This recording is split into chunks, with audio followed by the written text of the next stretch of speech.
A mystery that cannot be explained. An enigma that defies reason. A surprising and unexpected answer. To encounter such a mystery firsthand may change your life forever. Face to face with the greatest riddles of the ages, the world's most profound mysteries reach out and touch your life in ways you never imagined possible.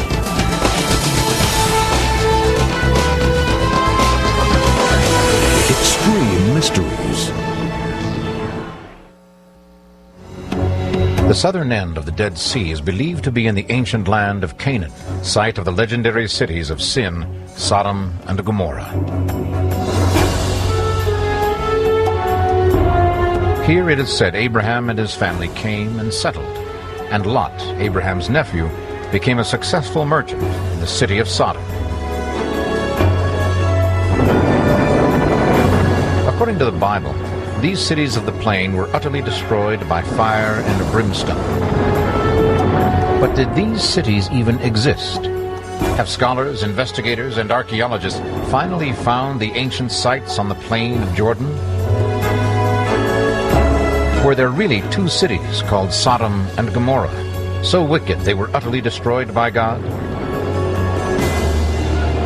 Could it be there were 3, 4, or even 5 cities? I want to see for myself! No! Has evidence been found that proves the biblical account and actually pinpoints the exact site of the 5 cities? Have the experts finally found evidence of these cities' cataclysmic destruction? It is one of the most hotly debated stories in the Bible, but archaeological discoveries are shedding new light on old arguments. In a moment, we'll see what this new light reveals.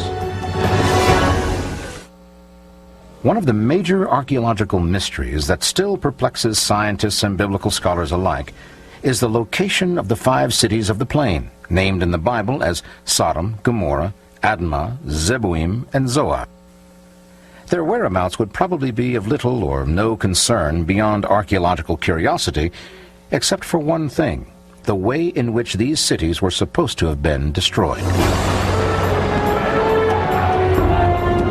According to the Bible, God rained down fire and brimstone on Sodom and Gomorrah and destroyed them utterly. Over the centuries, skeptics have questioned not only where these cities might have been, but did they exist at all?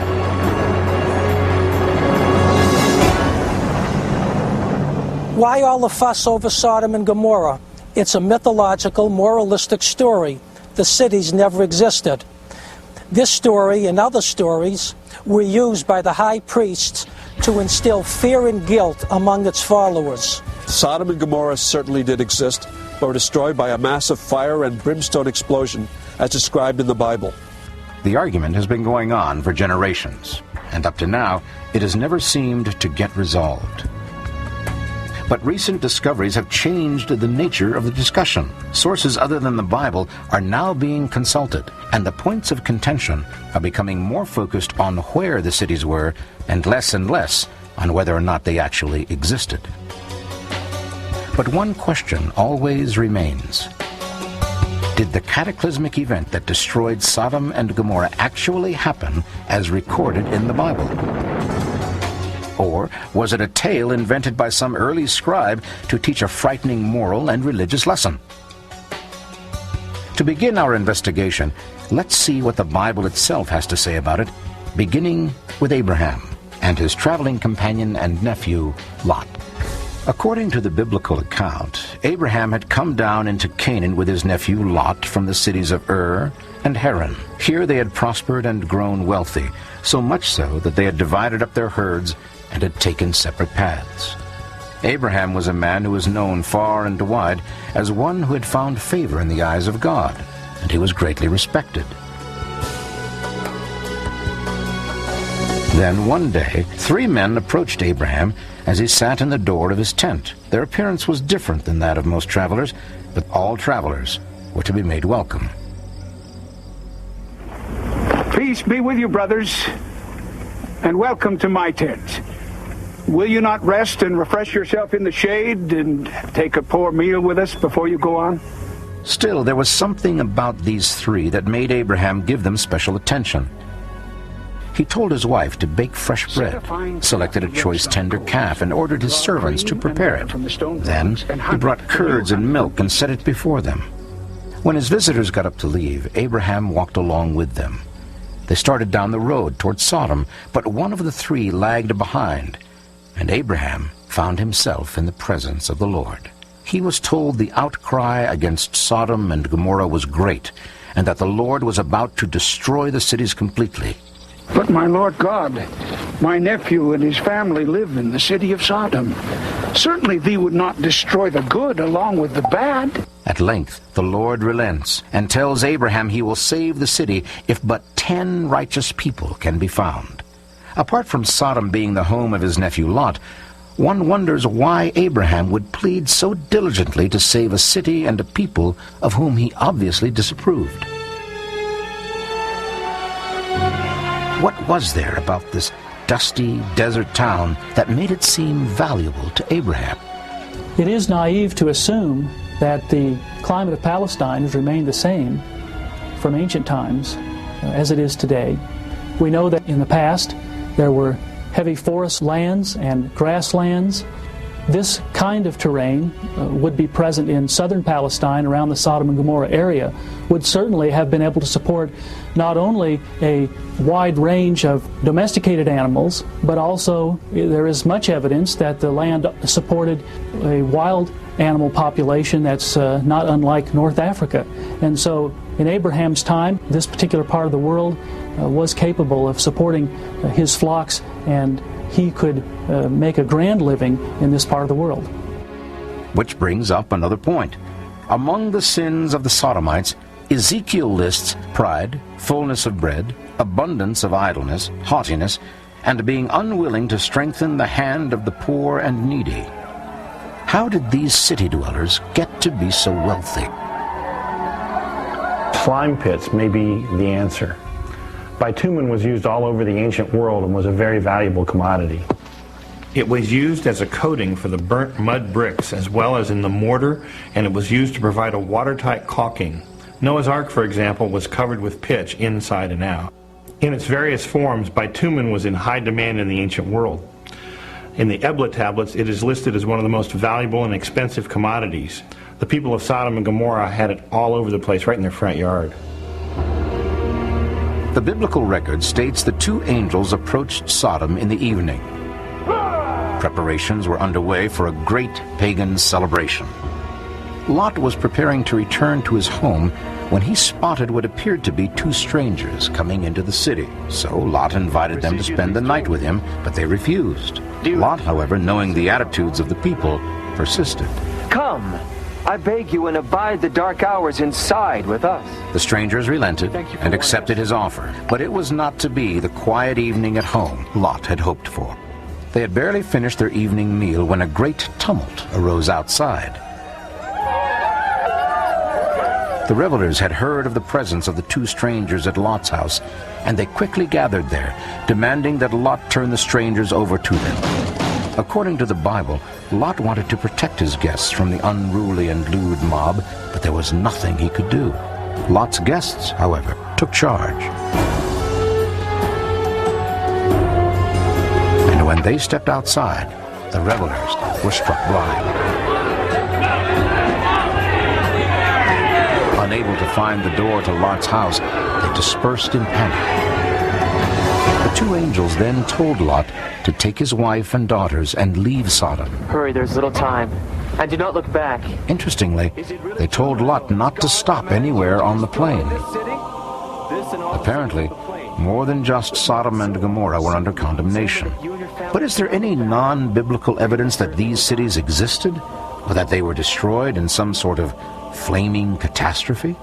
In 1978, Professor Giovanni Pettinato of the University of Rome published an ancient cuneiform tablet known as the Ebla Geographical Atlas. This comes from the mid-3rd millennium BC. It's a list which contains the names of 290 ancient place names. These names come from Syria and from Canaan. Of the 290 names, several of these bear upon Genesis 14 and the cities of the plain. Name number 210 is Admah in its old Canaanite form with a final feminine T.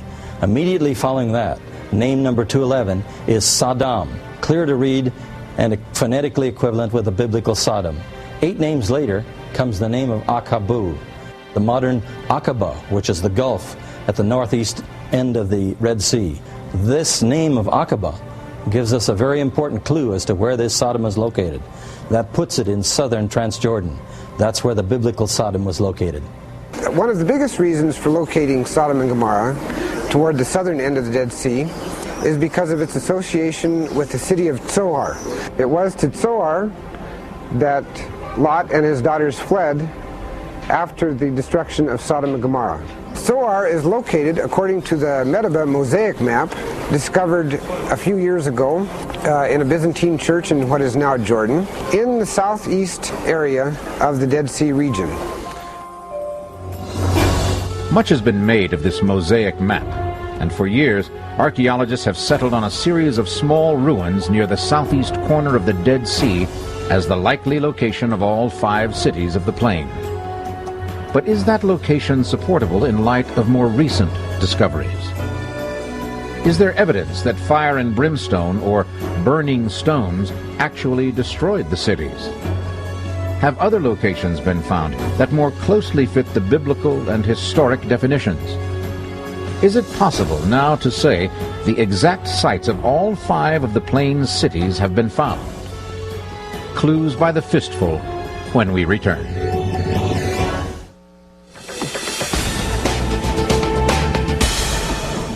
The location of the 5 cities of the plain, as they are described in the Bible, has long been the subject of speculation and research. Archaeologists and biblical scholars have settled on 1 or 2 spots that appear to offer some possibilities. One of these sites is today located under the waters of the southern tip of the Dead Sea. Another is on the Jordanian side of the Dead Sea, where 5 archaeological sites have been located. But there are problems. No one has been able to get to the underwater sites to confirm whether the structures there are natural or man-made. And the 5 Jordanian sites have been called into question by some archaeologists and Bible scholars. Does the biblical story provide any other details we could examine? There is another problem with these Jordanian sites. They're just too small to be cities. The largest is only 10 acres, and many of the other ones are as small as 2 acres. The NIV translation of Genesis 19:24 states, "The Lord rained down burning sulfur on Sodom and Gomorrah from the Lord out of heaven." Only Lot, his wife, and their 2 daughters were supposed to be spared. The Bible also gives us another clue as to what happened. The angel had warned them not to look back. I want to see for myself. No!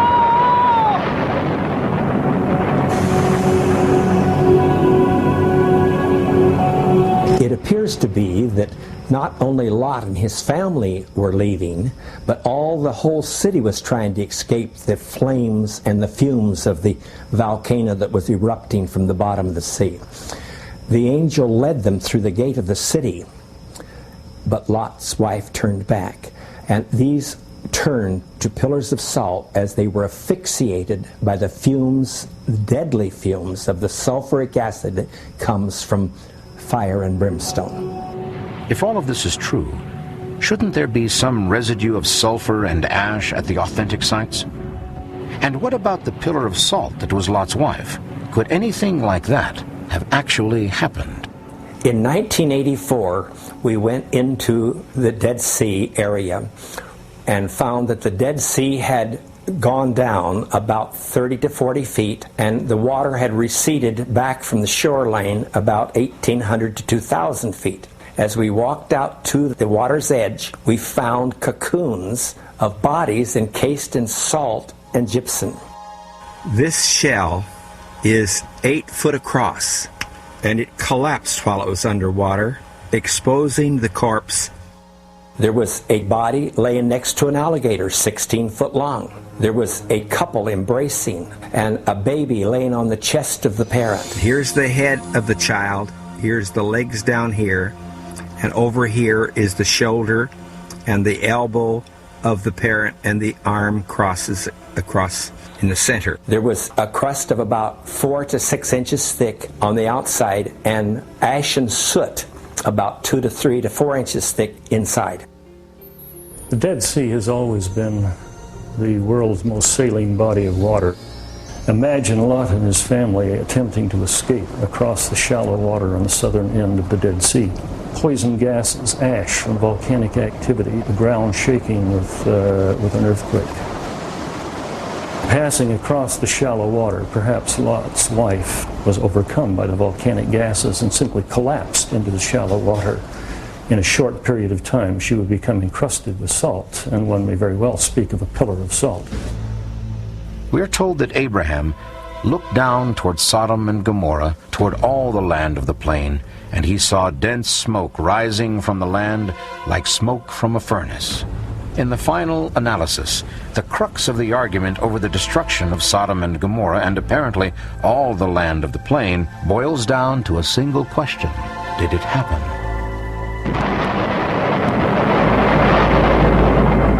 After reading the description of the destruction of these cities from the Bible, you get a picture of what you would expect to find. It would be a place where there is ash, sulfur, evidence of burning. It would be a place uninhabited, where nothing would grow. The biblical account of Sodom and Gomorrah speaks of the raining fire and brimstone. It speaks of the ground rising as the smoke of a furnace into the air. A typical volcanic eruption would involve the fire of molten rock.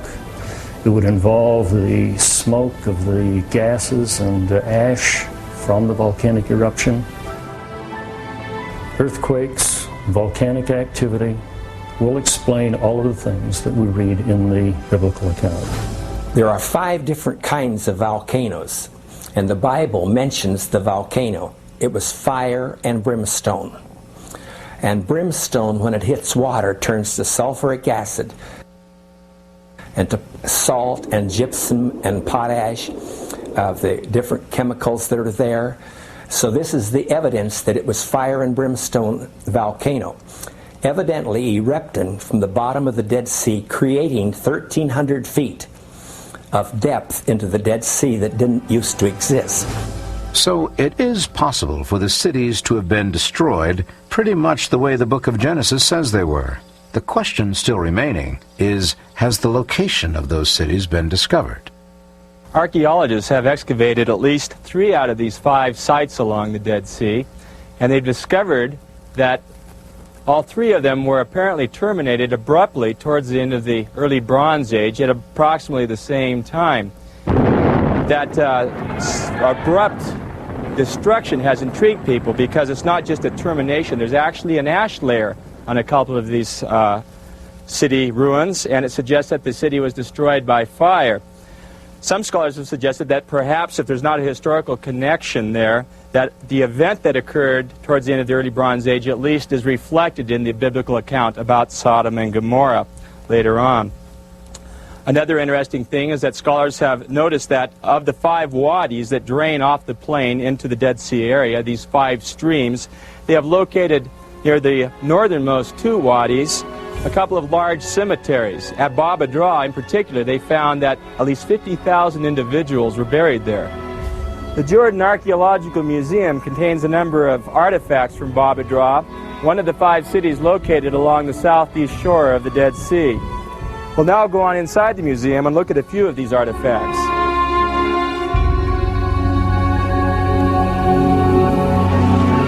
The ancient city of Baba Dra, which some scholars have associated with biblical Sodom, was of course lived in for a number of centuries prior to its abrupt termination. These cases in the Jordan Archaeological Museum actually contain artifacts from those earlier centuries of occupation that came right out of the graves, the shaft tombs that we discussed a few moments ago. You can see various storage jars and weapons that were buried with the individuals in the cemetery. I hold in my hand one of the small juglets that came from the earlier part of the occupation at Baba Dra, a small juglet with a flat bottom, very typical of that period. The problem some archaeologists have with the Jordanian Babadera site is that it is only ash. There's no sulfur or brimstone, as the Bible would say. And Sodom, the actual site of Sodom, should have brimstone present. Members of the Ron Wyatt Foundation found evidence in 1989 that the 5 cities of the plain were not concentrated just at the end of the Dead Sea, but rather form a line from just below the southern tip of the Dead Sea all the way to about 10 miles or so above the northern tip. But what was it Ron Wyatt had discovered that made him think he was looking at the ruins of the 5 cities? The destruction of these cities took place nearly 4,000 years ago, so it's quite amazing to find any remains. But the fact is, people have been driving by, and in one case a road has been cut through the ashen heaps without ever suspecting that they were in fact the ruins we believe to be the remains of the city. Peter tells us the cities were reduced to ash, and Josephus points out that the traces or shadows of the 5 cities are still to be seen. These ruins are not composed of the kind of ash we commonly think of that blows away in the wind. It was compacted ash, densely packed and crusty on the outside, but when broken open, the substance was much softer. In some places, the loose ash is amazingly deep. I stepped into one spot and sank in up to my waist. When one knows what to look for, the structure of a city becomes obvious. Walls, streets, ziggurats, even sphinx-like shapes are easily discernible, and the dimensions of these ruins are more in line with what might truly be called a city. The largest being Sodom, which is in fact located near Mount Siddim and covers more than 140 acres. Even though these discoveries seem to go against the prevailing wisdom, the locations and the archaeological and scientific evidence appears to be quite compelling. Certainly this theory places Zoar close enough to Sodom to give Lot and his family time enough to reach it safely, and the depth and prevalence of the ash fits the description of the destruction. But there is still that pesky idea of sulfur falling from the sky. With a background in chemistry, I found the balls of sulfur to be the most exciting discovery of all. I was able to gather up several balls of various sizes, some the size of a thumbnail, others as big as an egg. Actually, thousands of these balls of sulfur have been found and collected. Except here in these ruins, sulfur balls like these are very rare. It's almost as if the evidence that proves the biblical account has been miraculously preserved along with the site itself.